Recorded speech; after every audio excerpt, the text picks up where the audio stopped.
Hover right at the low 90s. This is the 4-year on-time graduation rate.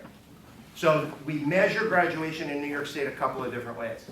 4 years in June, that means you enter 9th grade in September. 4 years later, in June, you graduate. So we measure that, that's a rate. 4 years in August is a rate. 5 years is a rate, and 6 years is a rate. Because by New York State law, until the age of 21, or you receiving a high school diploma, you have the right to a public education. So for some kids, it takes longer, particularly newcomers to the United States who arrive at 14, 15, 16 years old. They have to get their 22 credits to graduate, but the clock is ticking. They have until they're 21. They may not get there when they're 18 and the 4-year rate. So that's a story I like to tell when we're out, because Newsday only prints the black and white numbers. And a community that is more monolithic and it doesn't have that diversity, which we celebrate, but doesn't have that diversity, is going to have a different number than us. And our community is going to say, well, why is our number 93 when others are 97? Well, that's the 4-year on-time graduation rate. If you look at August, then it jumps. If you look at 5-year, it jumps.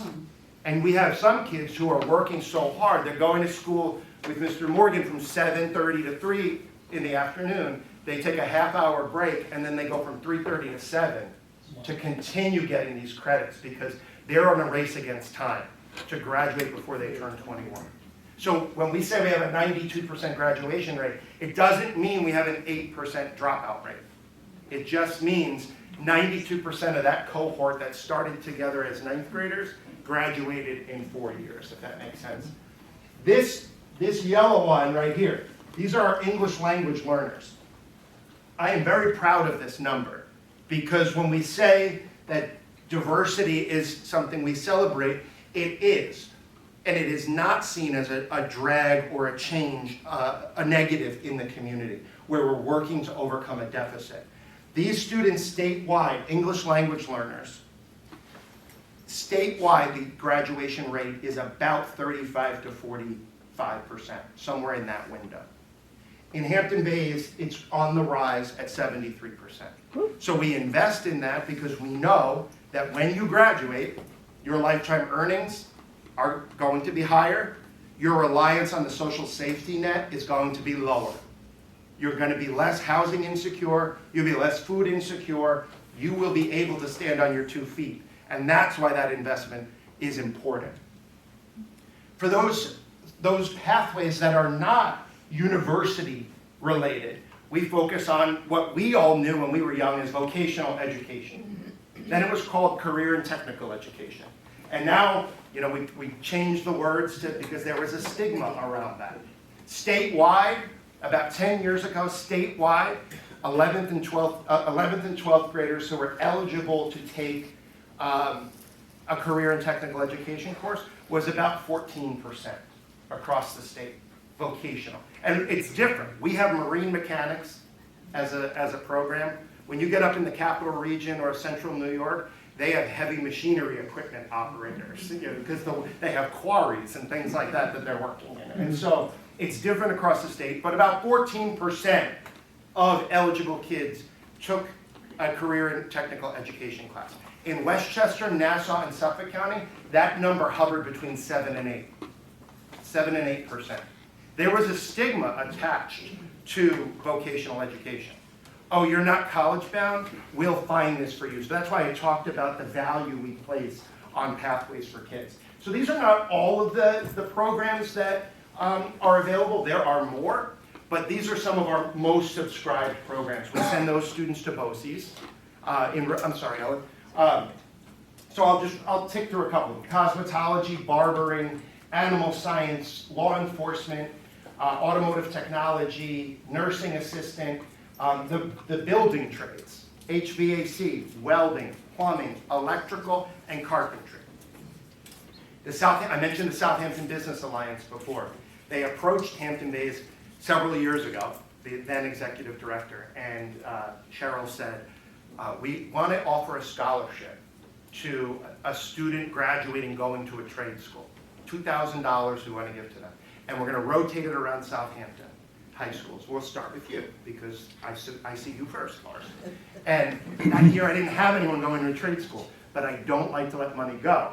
So I said, I have a different idea. Maybe I could pitch this to you and you would be interested. The students who attend these programs in 11th grade, they have a cost associated with it. If you're in the electrical trades, you need to buy grounding boots. If you are in carpentry, you need to buy a toolkit. And that could be $300 to $400 for a student. And remember, the economically diverse nature of Hampton Bays, that a $300 expense, a non-starter for some kids. We had one boy who was in carpentry, and he would sit with his uncle in the morning at the breakfast table. Uncle got the pick of the tools first, based on whatever the job site needed that day, and the boy took an incomplete set of tools to BOCES that day for carpentry. That's not a level playing field, right? And so Southampton Business Alliance was fantastic and said, this is a good idea, and we kept the money. And so that was a good thing. And now they write a check every year. They include all of the school districts in Southampton, $300 per student to get them started. And so that is an investment through community partnership that values the work of the not university-bound student. Inside Hampton Bays, not at BOCES, we run three vocational programs. Culinary Arts 1 and 2. You had the cookies last year if you were here. If you were at Sister Act, you had the delicious dinner. It's the closest classroom to my office. So when I smell garlic or I smell apples because it's pie season, I wander in and I have to check. I have to observe the teacher. And so those students participate in a 2-year sequence in culinary arts. They graduate with their Suffolk County Food Manager's certificate, and they have the first 2 courses of sanitation and safety that allow them to work in a restaurant at a higher level than coming in as a busser or a runner at first. So they're running the line at Cowfish. We tell the restaurants, come in the wintertime when you're not busy. Teach us how to do something. So sear a tuna, you bring the tuna.